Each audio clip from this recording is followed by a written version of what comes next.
episode of Turn Left. I am your host, Indiana's own Dana Black, coming to you live. Yes, all the way live from Black Pearl Studios, where we talk about Indiana politics from the left side of things. Yes, I'm coming to you about an hour earlier than usual, and that is because the gubernatorial debate is tonight at 6 o'clock. And so in honor of the debate, because, you know, I watched last night's debate, I got hot under the collar because listening to Braun about made me want to pull my hair out. Thank God I don't have any because it might have hurt. I listened to the clown talk about how he was an entrepreneur when he inherited his business from his father, who purchased it from somebody else who started it up. I listened to him talk about how, you know, when it comes to ballot initiatives, that the best way to find out what Hoosiers want is just talking to them, because I'm certain he has talked to all 6 million plus Hoosiers. I listened to him talk about how Indiana is a right to life state. No, over 50% of Hoosiers believe that women ought to have body autonomy and access to reproductive health care. I listened to this man not even apologize for his running mates, calling the women at the top of the ticket, and let's be clear who that is. That is Vice President Harris. That is Jennifer McCormick for president. That is Destiny Wells for Attorney General. And that is Dr. Valerie McRae for United States Senate. We have women at the top, and he called it a Jezebel spirit. And then the person he was talking to, said it was witchcraft. He didn't apologize for the AI reproduction of an image of Jennifer McCormick. He never looked her in the eye, because apparently that is a Republican trait. They are afraid to look strong, competent, intelligent, and capable women in the eye when debating them. So I'm still a little hot after that. So after we finish our regular show with our amazing guest tonight, we're going to live stream the debate tonight for those of you who didn't get it last night and you want to check it out with a little bit of commentary. Okay, so there's a lot happening tonight, and that's why we're a little early. And I have to apologize in advance. I am going to be drinking some water because I'm coming down with a little cold. But that don't stop no show. We don't let a little, hoarseness stop us from what we got to do, because we are too close, too close to making sure that we can, keep democracy afloat. I mean, think about it. I'm going to tell you what I think about when I think about democracy and what it means to me. I think, we are a nation of immigrants, some by choice, some by force. And I am the descendant of the survivors of the Middle Passage, where they packed people in boats like cargo and chained humans to each other and stacked them on top of each other. And we were shipped over on a 3-month-long journey to toil in the heat. Some of us were dropped off in the Caribbean. Some of us made it to the mainland. And we built this nation. We built it for free. And then when we were able to get our freedom, we were allowed to vote and become participants. But it still took like another 100 years to become full participants and become full citizens. And now that I have the capability of being a full citizen in this thing, this orange clown and all of his minions want to come along and tear it down. Please believe Mike Braun is a part of the deplorables. He is a minion. And we have the opportunity to stop being 47th in the nation for quality of life. If we elect Jennifer McCormick, we have the opportunity to move Indiana forward. I can't understand for the life of me why this election is so close. I know that y'all keep wanting the women to give you more information than what you require of the men. I know y'all do. But it ain't even about that anymore. It's the Orange Menace and all his deplorable minions versus democracy. That's it. That's all. Nothing else. And if y'all don't get that at this point, I saw a video of a lady, and she says she don't even want to vote no more, just so long as she has somebody to take care of her. What? What is wrong? See, this is what happens when you defund public education.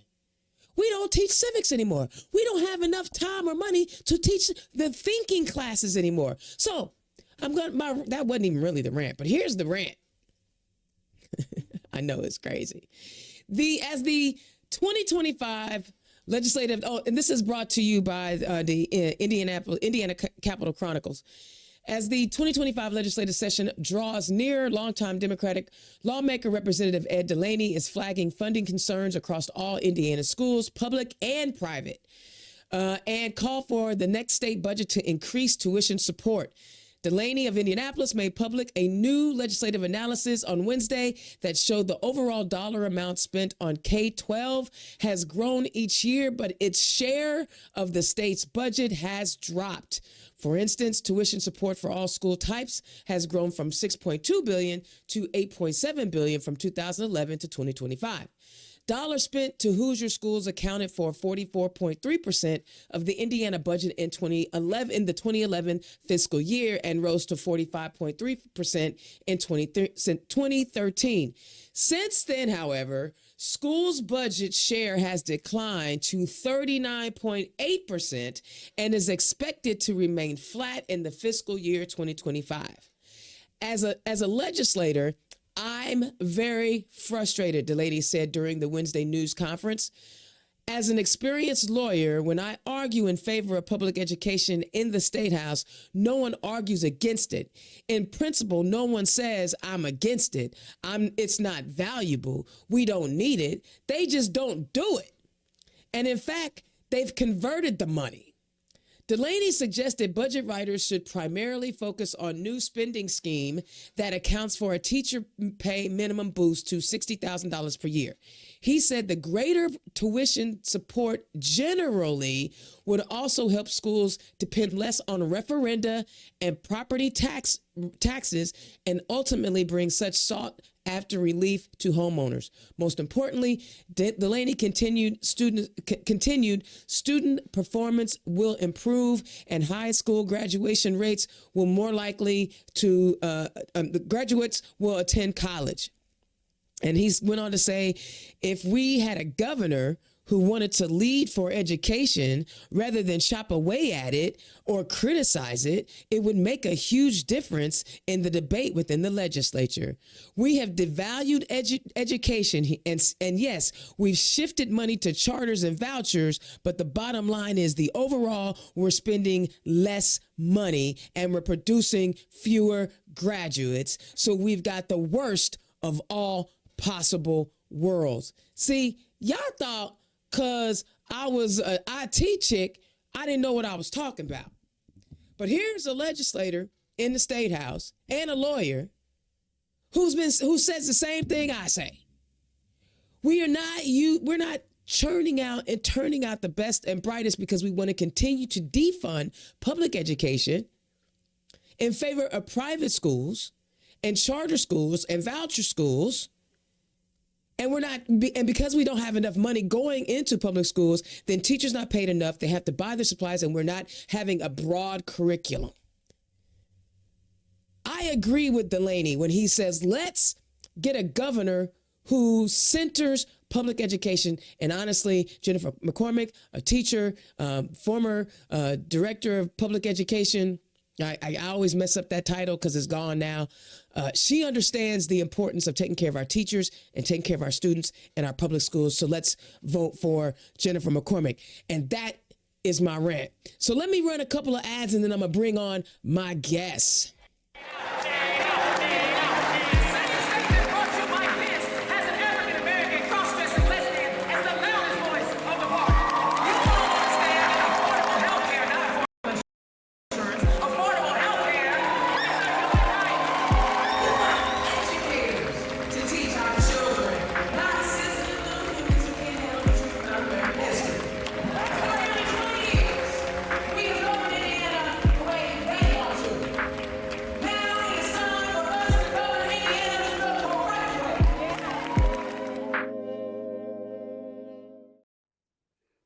All right, all right. Listen up.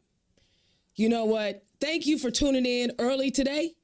Normally we're at 6 o'clock, but again, like I said, the gubernatorial debate is at 6 today, and I don't want you to miss that because I need y'all to get fired up. But in the meantime, baby, I got guests. First, I'm going to introduce my co-host for the day. You guys know I have been falling in love with her over the last couple months, and the way that she takes care of campaigns and the way she breaks down the numbers and how she has the ability to strategize how to win these elections in Indiana. Y'all give it up for my co-host tonight, Mary Noone. Mary Noone, what's up? Hey there. Hey there. Nice to join you tonight on day 2 of debate time. I'm super excited to hear what's going to come off the mouth of Braun tonight. I know, and you're going to join me later when we live stream it, correct? Oh, absolutely. I'm ready. I love it. It'll be me and you. I love that. All right, now, the candidate that we're going to talk to. Because, see, you know, in order for us to get anything accomplished in that state house, we must bust that supermajority. If we could just be a minority and not a super minority, we can stop really bad pieces of legislation. So, running for State Senate District 5 is Leslie Nuss Bamesberger. Did I say that right? Some people say Bamesberger, but it doesn't matter. It does. Vote for me, and that's totally fine. Is it Bamesberger or Bamesberger? Bamesberger. Bamesberger, because see, it's Kamala, not Kamala. Right. See, that's so true. Bamesberger. Welcome to the show, Leslie. How you doing? Thank you. I'm doing well. Yeah. I got to ask you, was there anything in my rant that you wanted to comment on before we dive into who you are as an amazing human? Well, I would just second that. I think education is so incredibly important, and it's been a kind of a right-wing thing going on for like 50 years to bash public education, but it's like bashing yourself in the face, really. And, we need these public schools, and we need good public schools. And my district has a lot of small rural towns, and they depend on that, not only for students and educating them, but to attract new and young people to the areas, because we want all the towns to thrive. And there are some great towns in my district, and I want them to thrive. So let me ask you, when in these rural communities that you're visiting, how many choices do they actually have when it comes to picking their schools? Great question, Dana. Really good question, because choice is what people claim they have. I'm interested on this one. I mean, really, most of them just have the public school, or they could homeschool. So, okay, let me get this straight, and you can help me. So we are taking billions of dollars from public schools so that parents have a choice to where to send their kid. And when we take money from public schools, that means the public schools have to do more with less. And you're saying that doesn't help your rural communities because they don't have no choice. No, and they know that. They know that. So what, and we know that the teachers in rural Indiana are doing the absolute best they can. We are not knocking the teachers. I know that you've been out knocking on doors and you've been talking to people, but when you get a chance to talk to public school teachers in rural Indiana, what are they telling you? That they want Jennifer McCormick to win. And they want me to win. Yeah. They know that she would be great for Indiana. She's an educator and she gets it. And she's not from the billionaire or multimillionaire class. And she's a regular Hoosier who's dedicated her life to public service and specifically education. And she cares. I love that. And it sounds like you care, I do. So tell the people who you are and where you come from. And Mary, don't forget you can be McCall. You get to ask all the questions you want to ask too, but we got to know who this wonderful woman is. Exactly. Yeah. Well, thank you. I live in Valparaiso, and that is in Porter County, which is in Northwest Indiana. Yep. Lived here since 2005 when I married my husband, who is an architect, and he's a lifelong Hoosier. Before that, I lived in Chicago and New York City. I worked as a designer, an accessories designer, And I also have had a career as a singer-songwriter, a solo performer, but I've also been in many bands. Okay. And Oh, yeah. before that, I started recycling programs for the University of Illinois. So that's kind of my background, I guess. And then after I married my husband, I still worked. I worked remotely for a company in California called Ariat, and I started their belt line. And then I had my daughter, and then I lost my job because I was a contract employee, and Mm. my boss didn't want me to have a kid right away. So Mm. that was a Oh, yeah. really, Okay. yeah, and it was just difficult living in Indiana then to get another job in that industry. So sort of became a stay-at-home mom. Then I had our second child, Harry, and he has multiple disabilities, and I began to get involved in that community. We bought a piece of property and we renovated it and rented it out on VRBO. I guess they call it Verbo for Yeah. many Yeah. years. So I sort of was involved. I was involved in that and for many years.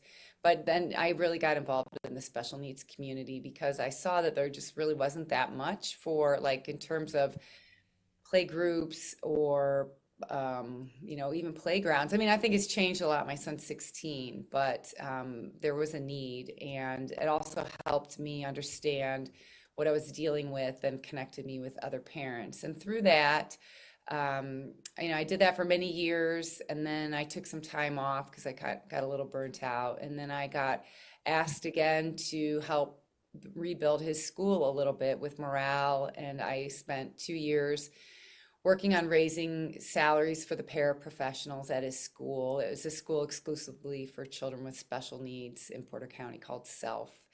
And I wasn't the only one, but I was the most consistent one. And I went and I would, I just kept going and talking about it. And they did raise the salary from under $10 an hour starting to now $17. And I Oof. do consider that, you Yeah. know, very helpful. And now pretty much the school is fully staffed. I mean, the next hurdle would be to get them all benefits, which I would love for them to have. Absolutely.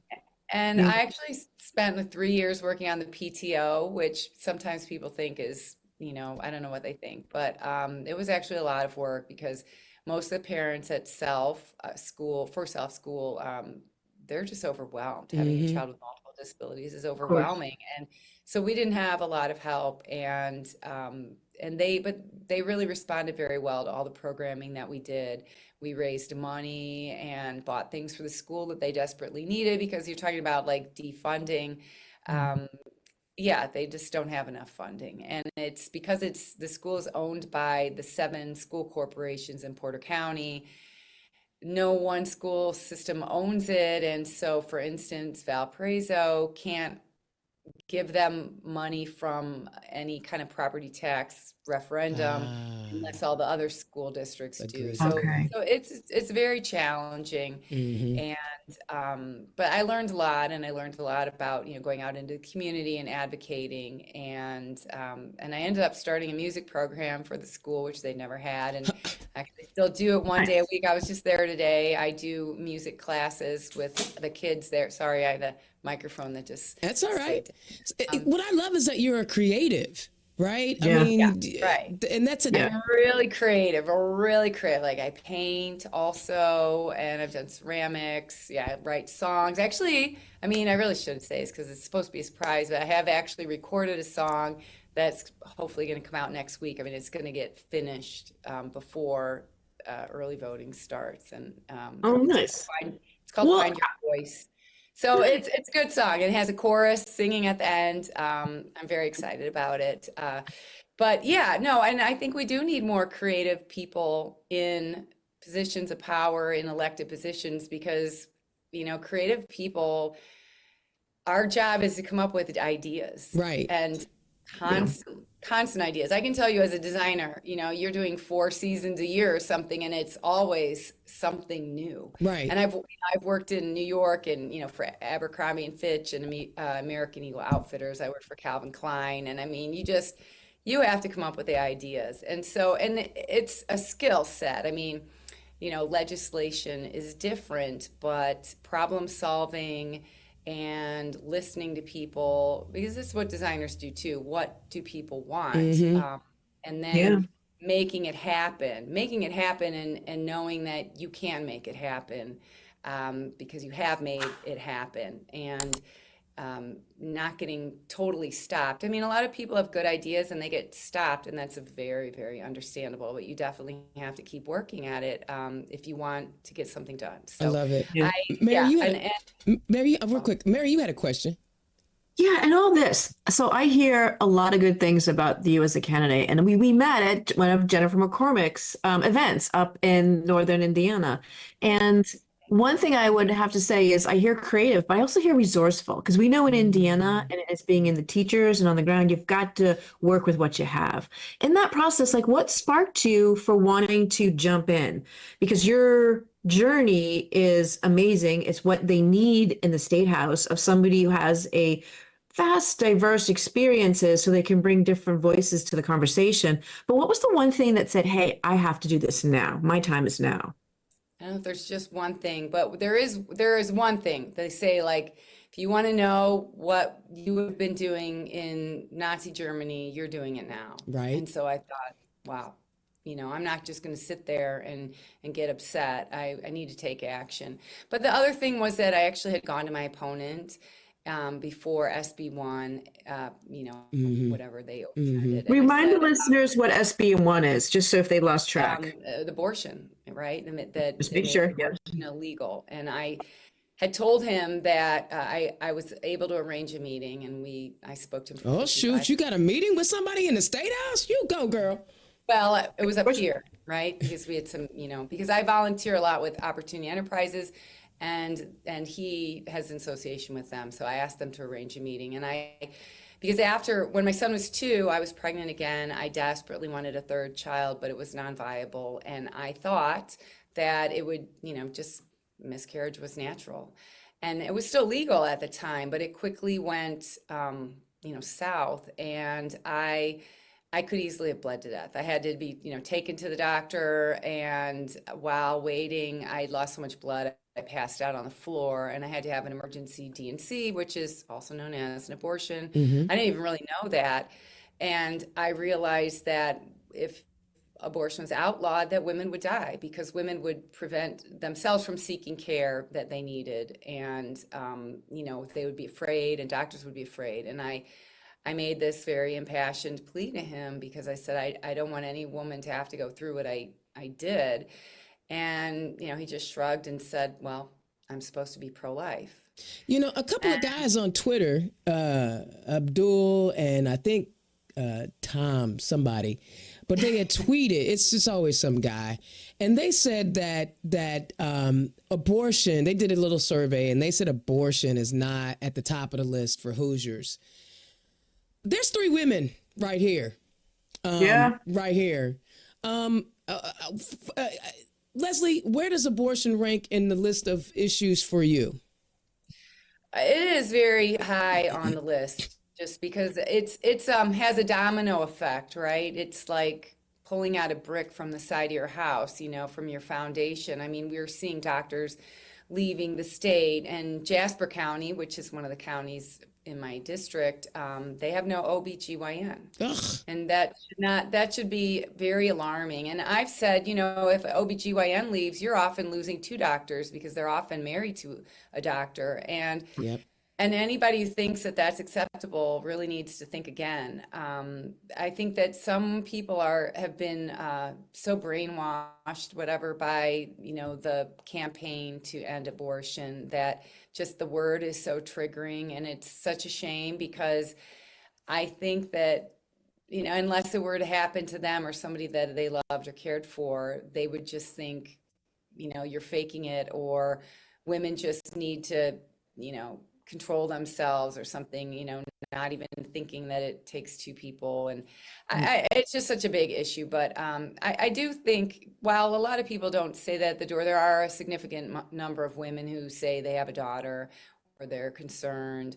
They know their neighbor with her daughters is very worried, and they've sat and discussed it. And it is something, I think, people don't always open up to me about, something that's deeply personal, but a lot of people do, it just Yeah. affects. What we're seeing is, and this is what thank you so much for knocking on doors and being out there and sharing your story. That was very, very generous of you, because what we saw in 2022 is we had just had the abortion ban happen, and then it went to the courts. So it was in the stay, and people didn't realize this is not going to, oh, no, no, no, no, it's not going to happen. The courts will rule in our favor. This is set precedent. It's not going to get there.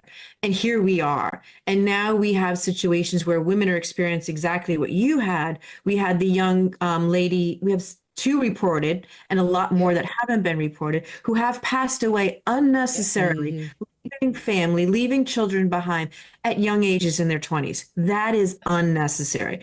And what I heard from you is your opponent, let's give him a name because people need to know not to vote for him. What was your opponent's name in District 5?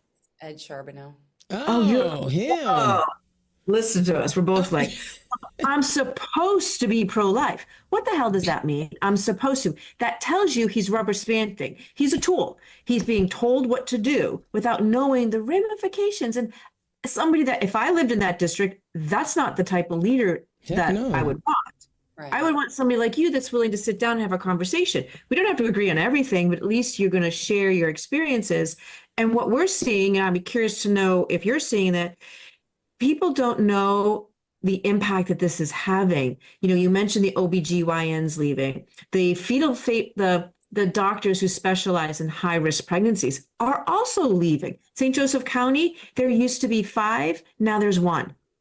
So that's just, normal pregnancies. People don't understand that these things that happen with a pregnancy are normal.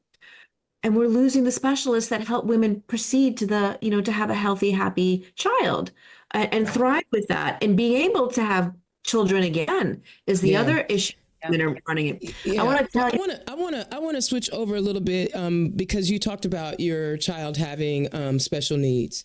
We saw this past year where the FSSA misappropriated, messed up, couldn't count. I don't know what the heck they did, but they lost millions of dollars, and families are now struggling to get the the pay that they need to stay home and take care of their families. Have you, as someone who is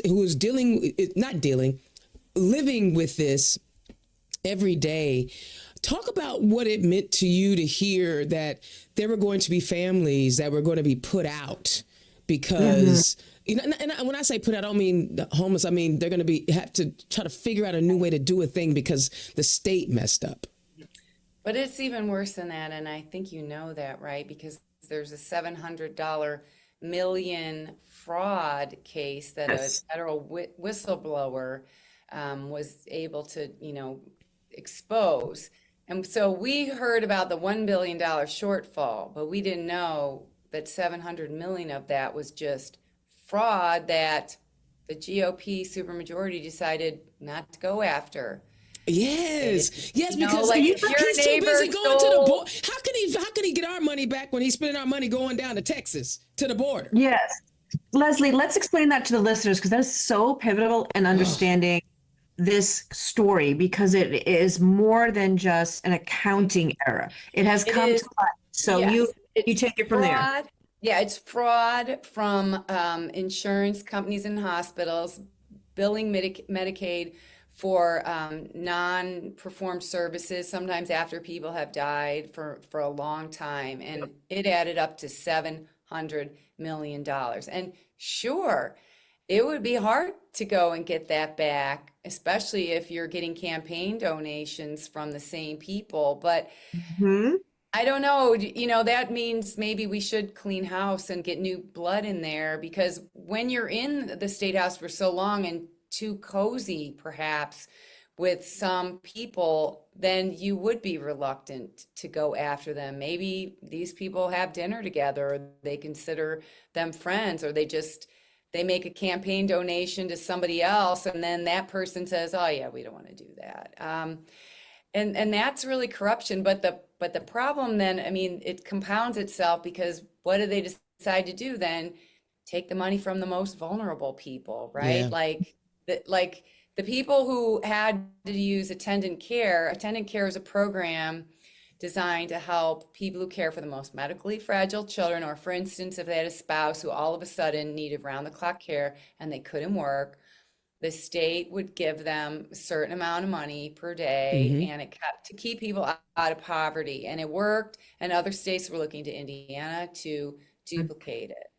So instead of going back and getting this $700 million, they decided to eliminate attendant care and move everybody to a different program that paid a significantly less amount of money. And people really should be outraged because it's suffered the children. Mm-hmm. And how Pro-life, do we, pro-life. but my thing is, should we be giving white collar crime a pass? No. Should Right. we? No, and I think you're absolutely right because you hit the nail on the head. They brushed it under the carpet. Let's follow the bouncing ball here. They brushed it under the carpet because they're getting campaign donations from these hospital associations because they were double billing under false pretenses. And secondly, the whistleblower who was bringing this to the attention gets fired. I thought there was a law against firing whistleblowers. I thought so too. This is who we have there in the State House because we have a one-party rule, and with one-party rule, there is no accountability. Well, Destiny Wells would probably take care of that. So she's running for attorney general. Yes. Yep. So when you as a parent, you can empathize in a way as a parent with a special needs child, you can empathize in a different way. So first of all, before we go any further, y'all, click the donate link. Okay, we need to send Leslie, someone who understands that she's not just out pontificating what she thinks is right. She lives it. And so if she lives it, she can help you the best way that she knows how to do. So in order for us, right, to make the changes we need you to donate to her campaign. Give as much as you can, right? If you only can give $5, give $5. But if you can donate a big chunk, click her Act Blue link and donate to her campaign. So I gotta ask, there are a lot of issues that are facing Indiana right now, and none of it can be resolved if we aren't able to communicate with each other and work together and find common ground. Tell me your style. You talked about being a designer and having to work with your clients, but tell us about your style and communication and how you find common ground with people that you may vehemently disagree with. I just keep talking and then something happens. I did have a really challenging door a couple of weeks ago, and these people started filming me, and it was actually very uncomfortable, and I just could not believe it. They were very vehemently anti-choice, and I mean, I even did say to the woman at one point, I said, well, abortion's illegal here now, you should be happy. And that's what I don't think people realize, right? They wanted abortion banned so badly, but they're not happy. Right. They're not happy. It was a false, that didn't make them happy. They're not happy. They should be happy now if that's really what they thought was the singular most important issue. But with this particular couple, I ended up, it turns out that some of my ancestors and his ancestors emigrated to the same part of South Dakota, and we talked about that a little bit. But yeah, I mean, I just keep talking to people. I have a varied background and lots of interests, so I can walk up to somebody now and just comment on what they're doing, and we just talk. But there are some people who are very angry. They don't really want to talk, and they often end the conversation first. I mean, sometimes I will tell people, well, I can only do something for the state. I really can't do anything about immigration. And Are they there really are some talking to people you about who, immigration? on occasion, yeah, sure. But because that's what they're watching Fox News all the time. And I think people need to understand too that sadly, I think Fox News extracts a price from their viewers, and it is sucking out their joy. And I think that's just very sad, actually, because they are, they keep listening to these things that you can't really talk to them about because they're conspiracy theories at some point. And I do find it kind of sad. But I mean, I just keep talking. I mean, I just tend to ignore if somebody makes some comment that I know is just totally off the wall. I'll just And Go, and oh, you know, really? and you That, brought up immigration, but I wasn't gonna say nothing because but we have two, and Mary knows we talk about this all the time. We have too many counties right now that are losing population. yes. And Correct. and they're migrating to the urban areas because that's where the opportunities are. But when you lose population, you also lose a tax base. Thus, they Yep. become welfare counties. So maybe some of these smaller counties ought to welcome some immigrants to help boost the economy and the tax base. Funny you Yep. should say that because there is such a town in my district. Oh, It's Monon. tell And us. I love this town. Monon is in White County. It's off of 421, and they have a large Hispanic immigrant or second generation now population. People are from Mexico, El Salvador, I think Venezuela, Honduras, Guatemala, and probably many more countries. That's just countries that people have mentioned to me. And what are they doing? They're revitalizing the town. They've opened several businesses downtown. They're buying these older homes and fixing them up and painting them pink or whatever color, and sending their kids to school. And I love it. And I think that they are saving the town in many ways. And they're, bringing in a younger population. And we should be happy and celebrate that. I made a special button that I gave to them says eat a taco and be happy Yeah. because really that's what some people need to do. They just need to um, just just accept it. I mean, change is hard, right? Change is hard, but some of these towns, they're the people are just getting older and older and dying Hmm. off because they have not opened their doors enough to welcome in the younger people, right? And we need good schools to do that. And we need incentives. But I think that they probably, somebody moved there, then somebody else moved there, and they're like, oh, that's good. And, now it's the second generation. But yeah, we need to just accept it. I mean, things change. My mother was from Hershey, Pennsylvania, and when she was growing up, I mean, the Italians were considered sort of exotic, right? It was Yeah. exotic. And now the Italians they're American. They're as American as apple pie, right? And I mean, Or it's just as always American as been us. spaghetti. Right. Yeah. There's American as spaghetti, but everybody loves pasta and pizza, right? But Right? right, everybody loves tacos. And it's like we are a melting pot. We're supposed to be a Right. melting pot. Right. It isn't the same. You go to Hershey, and that was pretty much run by white people. What did they do in the 80s? They tore down all these beautiful buildings that Milton S. Hershey built. I mean, they made change. I mean, things change. Your internet, email interface changes, and it is hard, but change is happening. And instead of fighting it all the way, it's like it's going to come whether you like it or not. Let's figure out a way to all work together and build a better state. Oh, you got Yeah. joy. Mary, you got Yeah. a question? You look like you got a question. I do. I think you know what you hit a nail on the head because it's happening in Logansport too. Logansport is Hmm. an area where they have a lot of illegal legal immigrants coming in and revitalizing the community and bringing back and bringing businesses, and the kids are going to school, increasing the tax base, all those positive great Yeah. things. And the juxtapose here is the fact that some of these smaller towns are dying out because the current one party rule is not paying attention to revitalizing our rural areas. They're not addressing the concerns of the farmers. I wanted to know in that district, talk to us about what's happening in the agriculture community out there. What are their needs? What are they telling you at the doors? Well, I think there is a challenge right now. Have some farmers have decided that they wanted to use their land for solar farms. Mm-hmm. It sounds like, from what I understand, kind of the best use of a solar farm is I'm not sure of the word, but where you have the panels, but then underneath you either have animals grazing on the vegetation, or you plant native plants for pollinators because we do need bees. Hmm. And there are many benefits to take us off of fossil fuels and also to give the land a rest because many of these acres of farmland have had decades of pesticides put on them before maybe farmers really knew how dangerous they were, right? Right.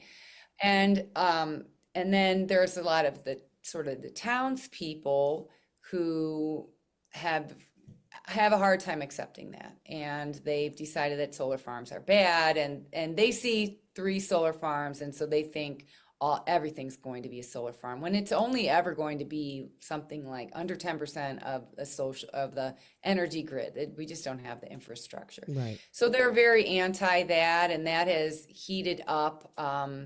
Even though it's mostly Republican farmers who want to lease the land, they make a good amount of money by, having a solar farm.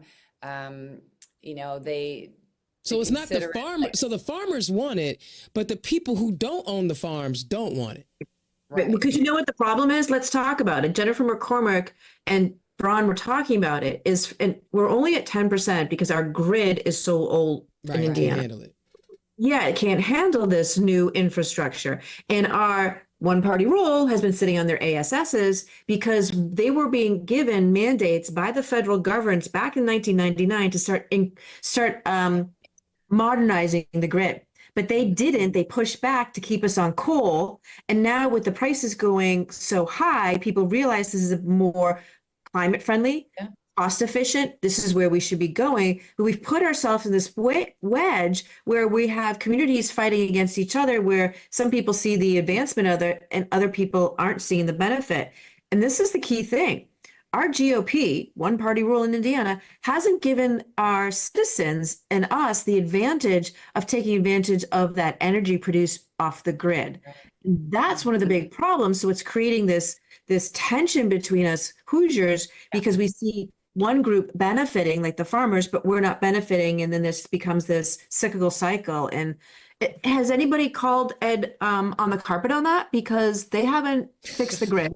They're not allowing us. I find this interesting. We have some of these solar panels.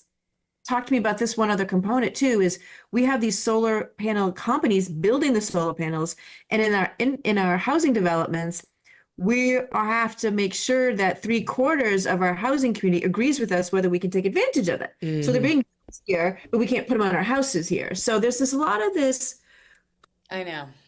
It's Well- what do we want to do? Do we want to poison the earth until it's almost uninhabitable and then we're going to stop? Like the Lorax. The Lorax is one of the books that inspired me the most when I was a probably child. gonna I ban mean, it. I don't know. It Yeah. ended my childhood. I was like, whoa, what? They chop down all the trees and they send all the animals away. That's no place anybody really wants to live. So we do need to take care of the environment. I don't know if people have really called him out on that. I mean, Ed is going to be going to a candidate forum that I'm going to be at tonight. And this will be the first time I've heard him speak. I've been at many candidate forums. He has not been at any. Of course not. But yeah, that's a big one. And then the CO2 sequestration is an issue. I did speak to a woman today. She thinks that some of the concerns are overblown, but there are some concerns people have. Like, I guess one of the main things is that if we allow these oil and gas companies to put the carbon down, then the oil and gas companies say kind of, we solved the problem, so let's keep burning oil and gas, until the very last drop. Whereas they may be de-incentivized to start diversifying and doing more for alternative renewable energy. Yeah, and they talked about that last night in the debate, where they asked both candidates, "How do you plan on bringing energy costs down?" And his only answer was, "Don't decommission coal plants too soon."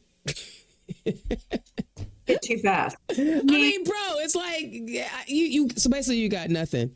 All right. So every candidate. Now we talked about abortion. We touched a little bit on infrastructure, which infrastructure, and I'm glad that a lot of folks running for office now understand that infrastructure is more than roads and bridges. Yeah. And we've talked about a few issues, but I want to give our listeners an opportunity and those that are going to support you and vote for you. What are the three main issues that of your campaign that you've cultivated throughout this campaign season that are the pillars of your campaign? Well, I would have to say that just by talking about how I advocate for children with special needs, that seems to resonate with almost everybody. And I brought a former nurse from my son's school with me canvassing the other day, and she was surprised. But I said, I think that people see that somebody who does that cares, and that they do care about people with disabilities, and they do understand that part of maybe our cultural mandate is to care for the vulnerable. And, that's, I always think, I mean, if you're going to talk in like a Christian term, whatever you do to the least of my brothers, that you do unto me. So that is a big thing for me, the women's reproductive rights, because, I believe that women and girls are also part of the Hippocratic oath, first do no harm, Yeah. that doctors have to take. And the GOP should not be deciding what doctor's oath is, right? Right. And then it's kind of a toss up. I was told just to have three, but I have six on the back of my Well, card. bring them. One, is public school and teacher pay, and I believe just very strongly in that, and especially anybody who wants to represent rural communities really needs to stand for that. I do stand for unions and the working class, and there are a lot of union workers in my district, and there are a lot of people who are not in unions, but let's face it, the unions do advance a lot of things, and they do advocate for workers who do not have a voice. And I'm a really big one for standing for, advocates, because that's kind of why I started advocating for people with special needs. I would say to my husband, just imagine, because I'd be writing letters, and I'd say, just imagine the people who can't write a letter, don't have a printer, don't know what, or don't have time, right? I can do these things. So the unions and mental health is important to me. I think that essentially in our nation, we are undergoing a mental health crisis. We've gotten so inundated with all this propaganda on social media, and I think people don't really know how to cope with it a lot. And there's just, other pressures and things that are upon us.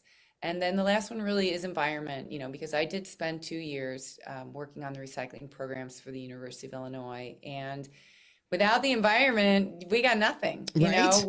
We all need water to drink and air to breathe. And it is horrifying to find out about the PFAS and all these forever chemicals that are in all of us now, and all the cover-ups.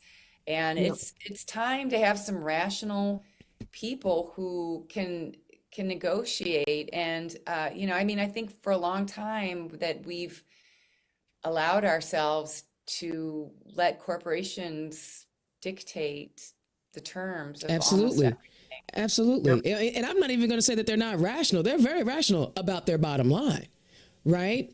They got, if it doesn't make profit, then we don't care. I mean, it's like, oh, it's going to cost us a little bit more money to make sure people don't die. Oh, don't worry about that. Right. I mean, it's right. That serious. Yeah. The intangibles. I mean, yeah, what you got, people Mary? can make making, money selling peace. They would, people make money, selling war, and so they do. But it's the same kind of thing, right? Yeah. I was watching some of the United Nations, and it was interesting. Like we often overlook the Caribbean nations and some of the African nations when they are making, they don't highlight what they are saying over here in our news cycles. Right. And so I was on YouTube and was listening to the chancellor or whatever, prime minister of Barbados, and she ripped everybody a new one classily about no, Ukraine should not be going through what they're going through, but they are sucking all the resources. Like they are taking everything because Russia is an idiot. And no, October the 7th was horrible, but you don't get to go and kill another 100,000 people because you had, and I'm saying this wrong, because it was a bad thing to happen to you on one day, right? And so like she lit into him, and then like Netanyahu quoted the Bible when he was at the UN, and she was like, yeah, you can say that part, but the New Testament says this, so you can't just say pieces of the Bible that you like and then discard the other pieces. Anyway, did I do a rant? I'm sorry. That was because we don't look at the environment or look at humanity from a holistic perspective. We dwindle it down. One of the things that she talked about was nobody in the world needs assault weapons. And she called out the United States and saying most of those weapons are coming from the United States and getting in the hands of criminals in my country. We don't Right. Speaking truth. It's the NRA. The NRA created a culture in this country that was for profit and dollars. Yeah. And look at Russia's been. We now know that they're committing, what do they call it, ecocide, where they poisoned a river in Ukraine for 650 kilometers. Mm-hmm. I mean, this is just horrifying. It's terrible. I mean, at what point? We need to stop. Right. At what point? And when there's 3 people left in the world, I mean, then they're going to stop. I mean, that's the whole premise of the Lorax, right? They chop down the last tree and leave, and then it's like, oh. And that was the premise of Avatar. They keep telling us like that. Yeah. They went to to go get the unobtainium on whatever it is. I can't remember the name, but it's all about we keep ruining all the resources here. Like Neil deGrasse Tyson always says, yeah, we could get to Mars, but why don't we just fix the Earth? Yep, I'm with him. Right, exactly. And it starts in Indiana, and we haven't even talked about how we continue to want to destroy the wetlands. Here. And then we have these floods and these 100-year floods in these small towns, and then they don't have the resources to recover. I mean, obviously, right now our hearts go out to those who have been dealing with the hurricane on the southeast corridor of our United States. But these storms are getting worse. And even though we're not in Florida, North Carolina, or Georgia, we lost power because of the outer bands that made it all the way to Indiana and caused power outage in Indianapolis. Yeah, it's because the environment, they say we are going to continue to see hurricanes of that magnitude because the ocean temperature is rising, flat out, climate change. And when those hurricanes sit in the Gulf and percolate, start boiling, for lack of a better analogy, that's what's going to start happening. It's not just an East Coast down in the South, in the Gulf, in Florida, North Carolina, Georgia. It's not just a issue for them to deal with. It is going to be something that we're all going to have to face, and we have to address it. Or even in Phoenix, they said, so when I was in Phoenix last week, it was like 113 degrees. Now, I ain't gonna lie, I was happy. I mean, because I like the sun. The crazy part, it was like, I knew it was gonna be hot when the sun was out, but when the sun went down, it was still like you had stuck your head in the oven and the sun was down, but they had record heat where it was over 110 degrees for like 100 days in a row. They was like, that's not normal. That's not normal. That's not normal. So Leslie, where can we find you on the campaign trail as everybody's kind of starting to early voting? You can voter registration. Let's rewind. Voter registration is until October 7th. Yes. So if you're registered to vote, you need to make sure you're registered. Check your voter registration. Make sure if you've moved, your address is up to date. And I'm also going to add, if you're a first-time voter and you voted online, make sure you bring your ID and proof of address with you to the polls, because you need to make sure that they're going to check your address with what you registered with, a document that you show electric bill. Yep, electric bill. So for an 18-year-old, they have to bring proof of address? Correct. Welcome to Indiana. 18-year-olds First-time voters. First-time voting has to bring something besides their driver's license. Something that proves their address. You need to have a backup. Yes. Check it out online, folks, if you're confused, but they need to bring something that shows their residency, that they are actually living there beyond just your driver's Before license. we I get there, kind though, of click heard the. about so that did pass. Wow. Yeah. So listen, before we get to where they can find you, there is a link in the chat for everyone to register to vote. If you have not done so, you have until the 7th to do so. And in fact, even if you think you're registered, click on the link and check your registration. So yes, Mary has a question on the table. Where can the people find you? Yes. Well, my website is nussforus.com. That's great. NUSSFORUS, thanks.com. And all my social media is the same. Facebook page, Nuss for Us, Threads, Nuss for Us, Instagram, Nuss for Us. I think even TikTok, Nuss for Us. Now my Twitter, I'm not going to call it the other thing, I believe that's Nuss for Us too. But no, that one might be Leslie Nuss 1, but it might be Nuss for Us. Yeah, I'm there, and then I'm out canvassing, and yeah. I love that. And do you have any fundraisers coming up that we need to be aware of, or any events that you're attending?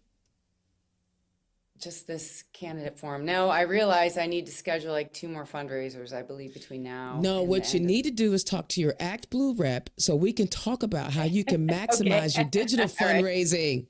Yes. Oh, you're right. I do need. I think they're a little obnoxious, but I think that you will like them when you get a chance to talk to her. Oh, yeah, I think so. I think I will. No, yeah, definitely. You're right. Yeah. I mean, you can spend your time knocking on doors and talking to constituents, and I can talk to you about how to maximize this last 30 days with your digital fundraising. That way you can just keep talking to the people. Yeah. Absolutely. You like that idea? So that way, listen, you say I'm relieving stress. Like, no, don't plan any more fundraising unless you just really want to do that. Yeah. But digital fundraising, you can really kill it in this last month if we put a plan together. I appreciate that. One thing I did do a couple weeks ago is we had a karaoke fundraiser, and that actually was a lot of fun. Oh, yeah. We had candidates singing, and people had me sing the song I could not sing. I was paid to sing Thunderstruck by AC/DC, which I'd never heard before, but no, it was a lot of fun. So tell us again tell us, do you have any published music out there now that we could go where? Yeah, you can. I'm on all the things, Spotify, Apple Music, just under Leslie Nuss, no Bamesberger, because that's my singing is Leslie Nuss, Nuss. So yeah, you can go to YouTube, you can go to Spotify, Apple Music, Pandora. And see, I'm always impressed with people that can do things that I cannot, and I cannot sing I cannot carry a tune in a bucket. I would think you would be able to. You have such a good presence and a voice, and no. Oh no. Me neither. I'm a singer. I'm a talker, not a singer. So, Leslie, I know you got to get out of here because you got to get to your forum. Again, I am so incredibly grateful for you taking time out of your busy schedule right at the end here of this campaign. Give us your parting shot, your elevator pitch so that we can get motivated to support you. Vote for me because I care. Vote for me because we need more women in the State House, moms and wives like me. Vote for me because you know that I'm going to stand up for you and for the vulnerable and the voiceless. And Nuss for Us is Nuss for all of us. I love that. Mary, you want to say something else to Miss Leslie before we send her out of here? I want to say thank you. Thank you for stepping up, because in this environment, it's not easy to run for office. And we thank you from the bottom of our hearts. And this is what's going to change Indiana, is when folks like you are stepping up and running for office and giving us a choice and giving us an opportunity to have a conversation. And best of luck tonight, and hold them to the carpet. I know you can do it. Keep them out. Follow in the footsteps of our vice president and Jennifer McCormick, and make them look silly. All right. Yes. All right. Take care. It's really nice. Good luck. Take care. Turn Left is the property of Black Pearl IT Solutions. Executive producer, Indiana's own Dana Black. Music by www.bensound.com.